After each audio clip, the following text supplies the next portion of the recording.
అన్నా అదే తమ్ముడు, మొత్తానికి ఏ జైల్లో నీ లైఫ్ స్టార్ట్ చేసావు అదే జైలుకి వచ్చావు కదన్నా. వైనాట్ 175 ఓకేనా అన్నా? జైల్లో ఇచ్చారా ఖైదీ నెంబర్ 175. మరి అదే వస్తుంది నువ్వు చేసిన దానికి.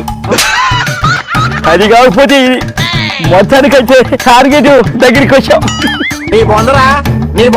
జనాలకి ఏ ఇసుకనైతే దూరం చేసావో అదే ఇసుక దగ్గరికి వచ్చి ఎత్తుకోవాల్సిన పరిస్థితి వచ్చింది కదన్నా. చూస్తున్నాను, జైల్లో నుంచి కూడా ఇసుకని ఎలా అమ్మాలో చూస్తా ఉన్నా.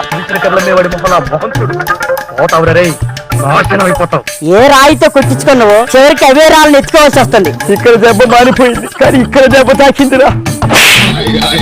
ఎర్రటి ఎండలో ఒక చెట్టు కూడా లేకుండా పోయింది.